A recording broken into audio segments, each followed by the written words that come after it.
आज जो सच बोलता है वो हमेशा विवाद में रहता है, और मुझे लगता है कि हर एक हफ्ते पे विवाद में रहते हैं। आप भी शत्रुघ्न से खेसारी लाल यादव बनने में कितना संघर्ष करना पड़ा आपको? कि मैं एक बिहार का बेटा हूँ, जिस तरह आप हैं और जिस तरह आपकी बातों को मैं हमेशा गौर करता हूँ कि आप हमेशा सच की बातें बोलते हैं और आपके अंदर एक ताकत बहुत है। तो कई लोगों के घर पे नौकर भी रहा हूँ।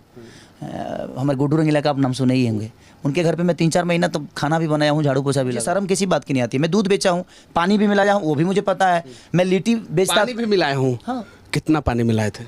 अब 1 किलो में 1 पौवा पानी मिला दूसरा। एक्चुअली मनीष भैया, जिस तरह आज आपको पूरी दुनिया जान रही है, जहाँ भी आपको लोग प्यार करते हैं, तो आपने अपने आप को साबित किया है ना। हम गेहूँ के गरियाए में हमारा कितना टाइम लगी, लेकिन हमारा सम्मान पावे के वही तो ओकरा लगे जाए के पड़ी। अपन पोस्टर खुदे पान के दुकान पर कितना लोग फाड़ दे हमारा सामान वे, कितना दुकानदार माँ के गाड़ी हमरा दे दे लोग की हट। अगर आप जैसा भाई साथ में होगा तो हम दुनिया के किसी कोने में तैयार हो जाएंगे। रीज़न सच्चे लोग मिलना चाहिए भैया। जी यह कहब कि अगर अश्लील कोनो चीज़ बा तो ओकरा पर विचार और बात कल बंद कर दिलो, वो काल्हे से सब कुछ बंद हो जाई। अपने आप लोग सभ्य की तरफ भागल शुरू। अच्छा मनीष भैया तो रोज एक ट्रेंडिंगे में रह ले, ट्रेंडिंग स्टार हुआ है। नहीं आप हमेशा आपका हमनी के मनोरंजन करावे से तो लोग उतना ना सुन पाए भाई, जितना आप बोल देते हैं तो लोग सुन लेते हैं, वो सच्चाई है। तो वेद गलत हो जाता है अगर गलत साबित करने वाले लोग बैठ जाएं तो, क्योंकि आपका विचारधारा गलत उसको करना है, उसको साबित कर देना है कि वो गलत है, तो वो गलत हो जाएगा।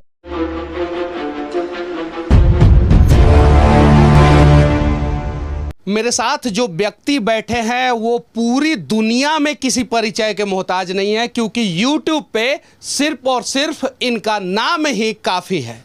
कहा जाता है कि ये हिट मशीन है। बदलता हुआ बिहार, बदलता हुआ भोजपुरी समाज और भोजपुरी फिल्म के ऊपर आज हम इनसे सवाल करेंगे, और सिर्फ पॉजिटिव सवाल करेंगे, नो निगेटिव। क्योंकि ये चाहें तो कुछ ऐसा बात बोल देंगे जिसमें मेरा इंसल्ट हो सकता है, और मैं चाहूं तो इनके ऊपर कुछ बात बोल सकता हूं जिसमें इनका इंसल्ट हो सकता है। लेकिन अगर हम दोनों मिलकर प्रयास करेंगे तो बिहार, उत्तर प्रदेश और भोजपुरी समाज का जो फिल्म है उसको बदल के रख सकते हैं। सही है कि नहीं है? बिल्कुल। देखिए, और ये जिम्मेदारी जो होती है ना कहीं उन्हीं के ऊपर होती है जो जिम्मेदार होते हैं। आज आप ब्रांड बिहार मुहिम से जुड़े हैं, चूंकि आप ऑलरेडी एक बहुत बड़े ब्रांड है और बिहार को रिप्रेजेंट कर रहे हैं, कैसा महसूस कर रहे हैं आप?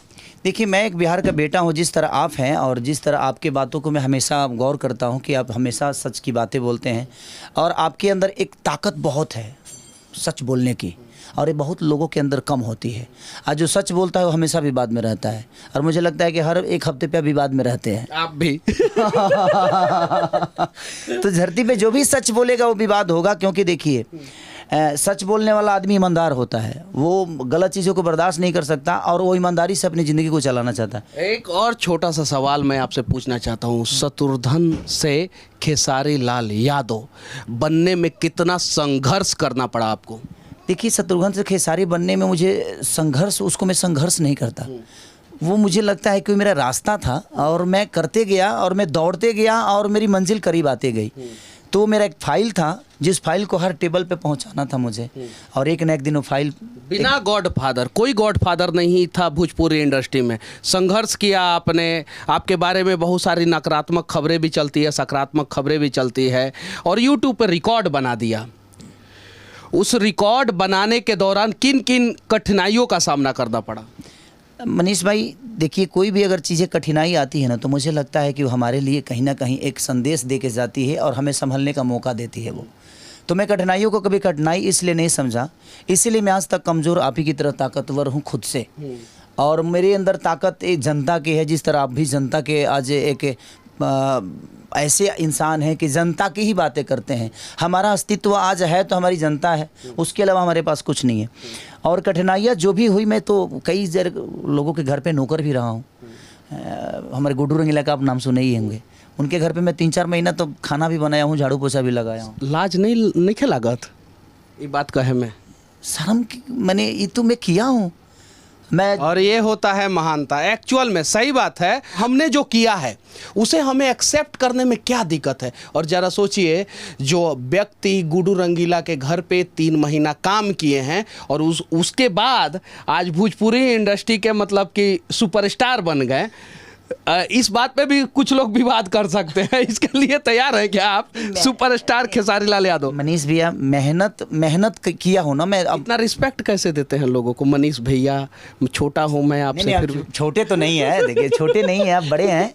आज आपका औहदा भी बड़ा हो, समाज के एक आप ऐसे आईना हैं जिस आईना को फिट करने के लिए आज आप अगर आईना बने हैं तो पूरी दुनिया को भी दिखाते हैं और आप खुद को भी देखते हैं। तो ऐसी आईना है आप एक समाज के, हम भी एक आईना की तरह ही हैं कि हम समाज को अलग विचारधारा में लेके जा सकते हैं, अपने भाषा को लेके जा सकते हैं। तो मुझे शर्म किसी बात की नहीं आती है। मैं दूध बेचा हूँ, पानी भी मिलाया हूँ, वो भी मुझे पता है। मैं लिट्टी बेचता, पानी भी मिलाया हूँ। हाँ। कितना पानी मिलाए थे? अब 1 किलो में 1 पौवा पानी मिला होता है, दूसरा काम है। 1 किलो में 1 पौवा पानी मिलावत रहनी। अच्छा, रुपया बच जाओ हमारे, 2.5 रुपया में हमारे पार्ले जी बिस्कुट मिल जाओ, तो ओकरा के आदमी खा के अपन जीवन चलावत रहे। ऐसे जब बड़ा गरीबी बहुत ज़्यादा रहे।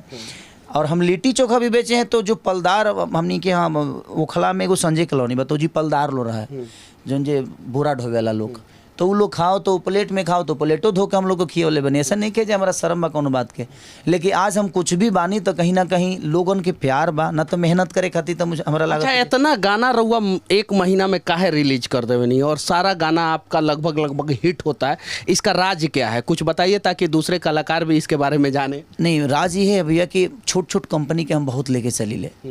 एगो गाना रिलीज होला तो कहीं ना कहीं ओकर औकात बहुत बड़ा ड्यूटी सीरीज तो है ना, वो तो 5-10 लाख में खेले वाला आदमी बा, तो कम से कम ओकर एगो रोजगार हो जाला। आ ओकर एगो गाना हिट हो जाला तो कम से कम 1 से 1.5 करोड़ रुपये 2 करोड़ रुपया कमा लेला, और रातों रात वो चीज़ ओकर जिंदगी बदल जाला। ओकरा से कई लोग जुड़ जाला तो कई लोग के घर चले लगेला।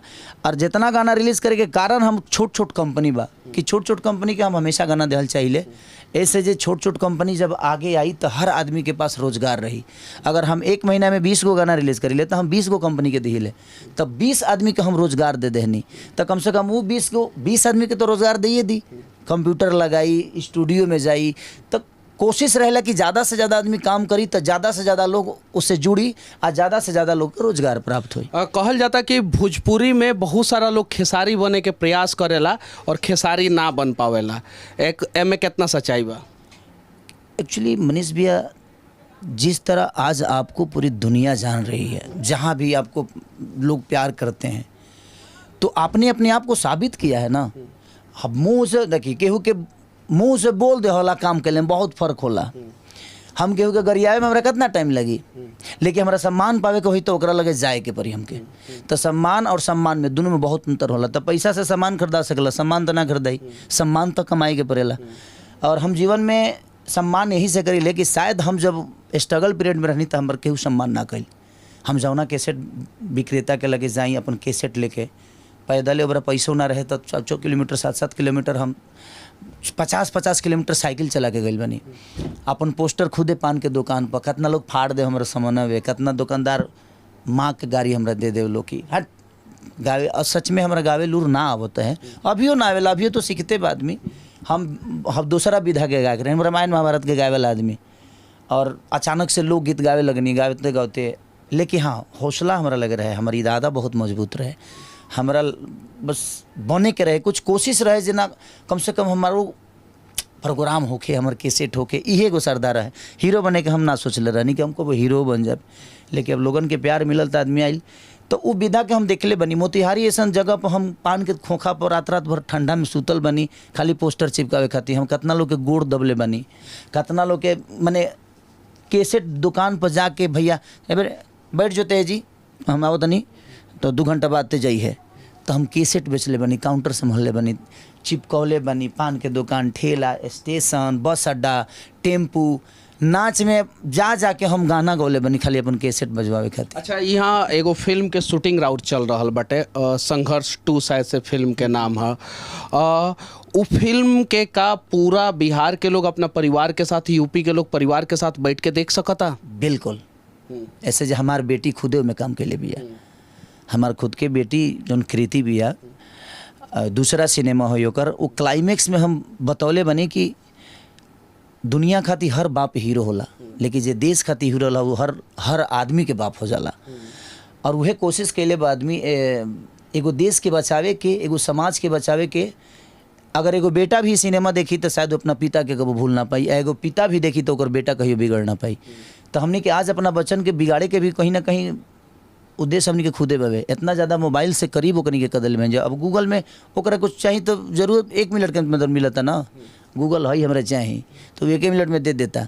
और ओकनी के हमनी के जजमेंट करे लगता या तो बच्चन के प्यार देहल जरूरी बा, बच्चन से क्लोज रहल बहुत ज़रूरी बा ताकि बच्चा मोबाइल के नज़दीक ना जाए। अच्छा, फिल्म फेयर अवार्ड होला, आईफा होला, नेशनल फिल्म अवार्ड होला, जौन सबसे बड़का अवार्ड होला भारत में, उसको ग्रैमी ऑस्कर तो वो तो अलग बात बाटे। तो नेशनल फिल्म अवार्ड के लिए कोनो भोजपुरी फिल्म बनता कि ना जो नॉमिनेट होखो? ओकरा लाख रउआ का करतनी? एगो बनल बा सिनेमा हमार, ओकरे खातिर ओकरे काल से शूटिंगो बा हमार। तो काल हम मुंबई जाएब और काल ओकर शूटिंग बावे, काल परसों तरसों 3 दिन गाना और कुछ काम बाकी बा, वही खातिर बनल बावे। अच्छा, एगो सवाल हम पूछता नहीं रउआ से। लोग अक्सर आरोप लगावेला अश्लील और सभ्य गाना, तो ई रउआ ऊपर ना बहुत सारे लोग के ऊपर लागेला, रउआ ऊपर लागेला, बहुत सारे कलाकारों के भी ऊपर लागेला कि ई गाना अश्लील बाटे, हई लोग अश्लील गावता, हई लोग अच्छा गावता। तो एकरा के केंग रउआ डिफाइन करे के चाहतनी और एकरा के केंग रउआ देखेनी? बस हमरा कहे के मतलब कि जितना लोग अश्लील अगर गावता ओकरा के बातें कईल बंद कर देहल जाओ। अगर एगो चोर के रुआ केहू गोली मार दे हलो ओकर वो नाम ना लेब तो डकैत ना होई, ओकरा से डेराइल रुआ बंद कर देब तो डकैत ना होई। जब डेराए लगे तो ओकर मन बढ़ जाई, आ मन बढ़ जाई तो आवेला समय में बहुत बड़ा बदमाश बन जाई। और वह चीज़ होता हमनी के बुराई के इतना ज़्यादा यूट्यूब पर चर्चा कर देता नहीं जा, अपनी ही भाषा के इतना हमनी के गंदा बना दिले बन जा कि अदर लैंग्वेज के लोग के दिमाग में बैठा दिले बनी जा हमनी के कि ना हमनी ऐसा गंदा है ये धरती पर केहू है नहीं खे। तो सबसे बड़ा चीज़ बा कि जो भी गंदा गाना है उसका चर्चा बंद कर दीजिए, लोग सर्च कल बंद कर दी। अब गड़ल मुद्दा अब खेसारी लाला से 20 साल पहले का गौले रहे, 15 साल पहले का गौले रहे, ओकरे के उठा के लोग 10-10 मिलियन करा देता। अब तू कह बता लोग ओकरा के खोजी नू, आ खोजी तो सर्च करी तो व्यू बढ़ी तो भाई कंपनी अपन कमाता। तो आप गलत चीज़ को प्रमोट करना बंद करिए, गलत को गलत साबित करने के लिए आप उसको चर्चा में ला देते हैं। तो सही को सही बनाने के लिए सही के तरफ भागिए और सही का चर्चा करिएगा तो सही भी देखना दुनिया कल से शुरू कर देगी और लोगों की मजबूरी हो जाएगी। अच्छा, अगर बिहार के बदले के मौका मिली खेसारी लाल यादव के रियल लाइफ में ना, फिल्म रौनी के बहुत बनौले बन लगे जैमें बड़का अधिकारी बन के बिहार के बदलने बन लगे, रियल लाइफ में कब मौका मिली तो कारुआ तैयार बनी? अगर आप जैसा भाई साथ में होगा तो हम दुनिया के किसी कोने में तैयार हो जाएंगे। रीज़न सच्चे लोग मिलना चाहिए भैया जीवन में। हम राजनेता हैं ना, आ केहू नेता पर हम टिप्पणी करब ना। हम एक ही वो शब्द जानता नहीं कि जब हमारा बिहार के जितने भी नेता हैं जब उनके बच्चे बिहार में नहीं पढ़ पा रहे हैं तो हमारे बच्चों का भविष्य वो तय नहीं कर पाएंगे। दूसरी चीज़ कि जब उनका इलाज हमारे पटना शहर में नहीं हो पा रहा है तो हमारे बच्चों का इलाज और हमारे माँ बाप का इलाज पटना शहर में कहाँ संभव है। तो जब वो अपने लिए अच्छे अस्पताल नहीं बना पाए तो हम उनसे आशा कहाँ से कर पाएंगे। जब वो अपने बच्चों को पढ़ने के लिए अच्छी स्कूल की व्यवस्था नहीं दिए तो शायद हम अपने बच्चों का भविष्य उनसे कैसे मांग सकते हैं। तो हमें बदलने की ज़रूरत है और बदलने की कोई ज़रूरी नहीं है। पढ़े लिखे लोग आएंगे जो अपने घर को बेहतर चला सकते हैं, वो आज नहीं तो कल अपने राज्य को भी चला लेंगे। लेकिन हाँ, वो गरीब का ही कोई बेटा होगा जो चलाएगा। जो भी सरकार चल रही है अच्छी ही चल रही है। अगर लोगों को अच्छा लग रहा है तो हर आदमी अच्छा ही कर रहा है, तभी लोगों को अच्छा लग रहा है, उसमें मैं टिप्पणी नहीं कर सकता। लेकिन मैं चाहता हूं कि बिहार में रोजगार तभी बढ़ेगी जब लोग बाहर से आएंगे, हमारे पास जगह है। झारखंड में सब्सिडी मिलेला, उत्तर प्रदेश में सब्सिडी मिलेला, बिहार में फिल्म शूट होता है तो सब्सिडी नहीं मिलता। एक मलाल नहीं रहता है आप लोगों के अंदर? अब कितने सारे कलाकार भैया अपना आधार कार्ड चेंज करा के यूपी का कर लिए, ये अब तो आपको पता ही नहीं है। कई सारे प्रोड्यूसर मेरे पे दबाव दे रहे हैं कि भैया आप यूपी का आधार कार्ड बनवा लीजिए। 80% होगा यूपी का आदमी तभी सब्सिडी मिलेगा, ऐसा नियम है। ऐसा नियम। हाँ, तो आप लोग मजबूरी में यहाँ लोग कार्ड चेंज करा रहे हैं। लोग बिहार का आधार कार्ड अपना यूपी कर रहे हैं, क्या करेंगे? आखिर प्रोड्यूसर को फायदा नहीं होगा। अब सिनेमा हॉल पे चलता है नहीं लोगों का, मेरा तो चलता है भैया, हम बाकी लोग की बात नहीं करेंगे। हमारे सिनेमा आवेला तो चलेला, लोगों के प्यार हमारे मिलेला। अब बाकी लोग के जेकर नहीं चलता है चाहे चलतो बा तो अपन आधार कार्ड जी के करा ले बा, ताकि सबके लिए आप सोच रहे हैं। हाँ, तो हमरा कहे के मतलब जे अगर बिहार सरकार ये नियम गलत है, ऐसा नहीं कि ये गलत सही है, ताकि यूपीए के कलाकार मैंने उसमें काम करी हैं, आज बिहार के कलाकार बाबू कहाँ जाई। अब बिहार सरकार को भी इस बात पे सोचना चाहिए कि भाई जब हर राज्य के लोग अपने कलाकार के लिए सोच रहे हैं तो हम बिहार के हैं, आज हम यूपी में क्यों शूट कर रहे हैं भैया। आप ही बताइए कि अगर हम कम से कम 300 यूनिट 70 गो रूम बुक बा, खाली होटल के बिल नहीं हुई तो 20 लाख रुपया आई, ट्रेवल के खर्चा नहीं हुई तो 10 से 12 लाख रुपया आई, खाना के खर्चा नहीं हुई तो 15 लाख रुपया आई, बाकी सब सिस्टम के खर्चा नहीं तो सब मिला के हम कम से कम 2 करोड़ यूपी सरकार के दे के जाता नहीं ना। तो यह 2 करोड़वा हम बिहार सरकार के दे देती तो कम से कम लोग को रोज़गार मिल जाइत, केहू लाइट खरीद लीत, केहू स्टूडियो डाल लीत, केहू कैमरा खरीद लीत, तो सबके रोज़गार बढ़ जीत, 2 रोटी सबके मिले लगित, आ सिनेमा के सिनेमा बनित, लोग के सिनेमा के काम मिले लगित, हर चीज़ होके लगित ना। तब तो कहिए से आदमी कहते हुए, लेकिन केकरा से कहे जाए भैया हमारे फिल्म सिटी के कब निर्माण हुई बिहार में? चूँकि हमरा पता बटे रौनी जैसन कलाकार अगर थोड़ा सा आवाज़ उठाई तो जल्द से जल्द फिल्म सिटी बन सकता। भैया हम दीपक जी से मिले थे, उस समय वो नीतीश जी के पीए थे। दीपक क्या नाम था उनको, दीपक नाम है, बाकी का टाइटल मुझे पता नहीं है। वो उनके पीए थे, कई जगह पे मैं गया हूँ लेकिन कोई सुनवाई नहीं हुई। सब हाँ करते हैं इसको, उन लोगों ने इसको मैं फिल्म नीति को डाल दिया है। वो क्या बोलते हैं जो बाहर से लोग आता है तो क्या बोला जाला ओकरा के, प्रवासी ना, बाहर से लोग आते हैं ना, पर्यटन, तो पर्यटन ना डाल सकिले कौन वो महाराज। जिस तरह बेबाक आदमी हम भैया जो ना आवेला तो ना आवेला, काम खत्म, उससे न कोनो लजाए के नहीं खे जो हम बेवकूफ़ हो जाए। हमको नहीं आता है भाई तो नहीं आता है, का दिक्कत। अरे यही अच्छा यही रहा ना अपन दुनिया प्यार के लिए हमके, ऐसा थोड़ी बात हम IPS बन के लोग के प्रेजेंट के लिए बनी ना। तो उसको पर्यटन में लोग डाल दिए। अब पर्यटन में डाल दीजिएगा तो भाई अब जे बा वो पर्यटन है, जे बिहार के कलाकार वो पर्यटन में काम करी, अब ओकरो के पर्यटन बना दिले बोलो तो का कहिए ओकरा खातिर का लड़ जाए भैया। अब हम छोड़ दिले बनी लड़ल। अच्छा, एक और सवाल, राउर कौन फिल्म भविष्य में आई जो कम से कम 25 करोड़ रुपया के बजट करी? भैया 25 करोड़ कमाए खातिर का हम 50 करोड़ कमाए की क्षमता रखत नहीं। हमारा काम आवेला, ऐसा नहीं खे ना आवे।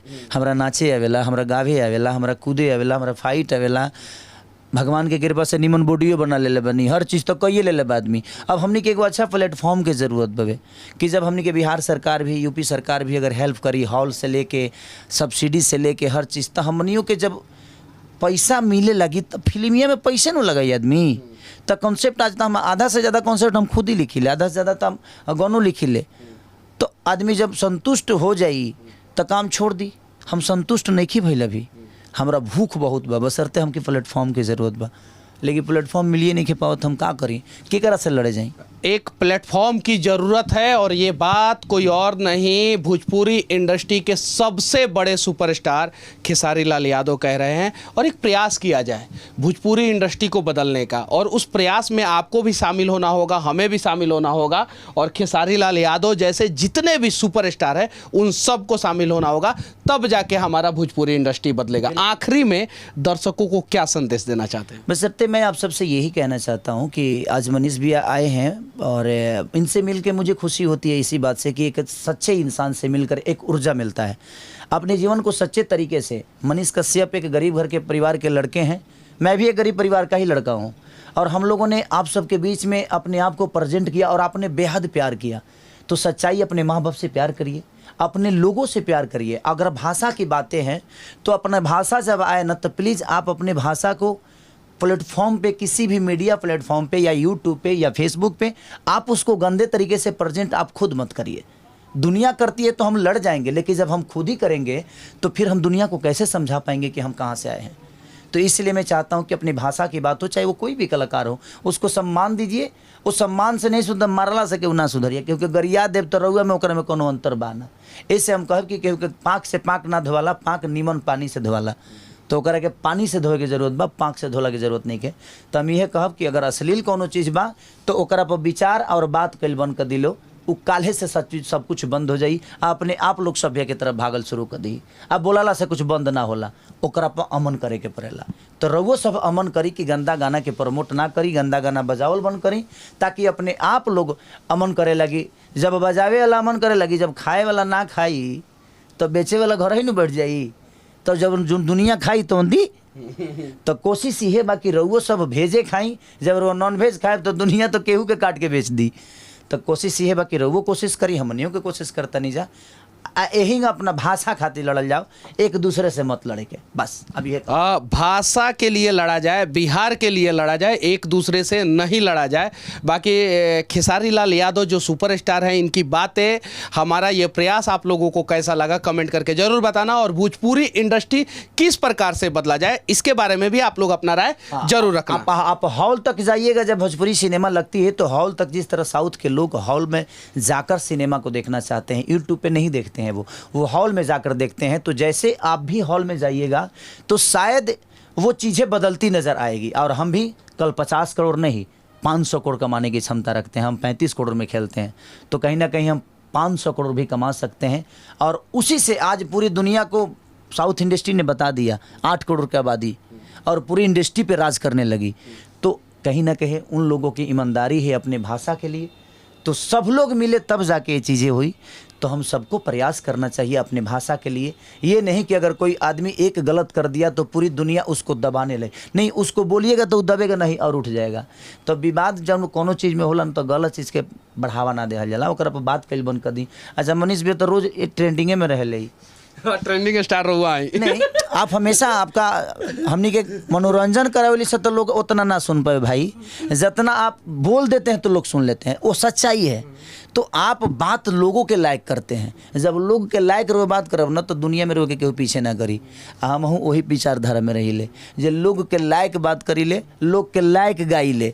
अब केहू करे के गलत कह देवे चाहे केहू सही कह दे, हनुमान चालीसा के गलत में कुछ लोग कमेंट करी गलत कही। अच्छा ये बताइए, जब हमारा गलते साबित करे के होई तो राम जी के ना कह देब। एकदम बिल्कुल। हमको गलत साबित करना होगा तो मैं मोदी जी को भी कर सकता हूँ, मैं किसी को कर सकता हूँ, मैं लालू जी को कर सकता हूँ, मनीष कश्यप को कर सकता हूँ, खेसारी लाल यादव को कर सकता हूँ। अगर गलते साबित करे के बाद तो ओकरा खातिर कोई को प्रतिक्रिया बा, तो ओकरा के कौन काम बस गलत साबित के लेके भाई। तो ओकरा के तोड़ मरोड़ के गलते साबित कर, राम जी गलत ना रहले, रामो जी गलत हो जी हैं, हनुमान जी गलत हो जी हैं, तो वेद गलत हो जाता है अगर गलत साबित करने वाले लोग बैठ जाएं तो। क्योंकि आपका विचारधारा गलत उसको करना है, उसको साबित कर देना है कि वो गलत है, तो वो गलत हो जाएगा। लेकिन उसको सही अगर आप साबित करेंगे तो शायद इनके संघर्षों की कहानी को देखकर आप मोटिवेट होंगे, और जैसे ये ग्राउंड जीरो से उठ के आज सुपरस्टार बने हैं, आप भी अपने मंजिल को प्राप्त कर लेंगे, बस सच्चाई के साथ। बस सच्चाई के साथ। जय हिंद, जय हिंद, जय बिहार।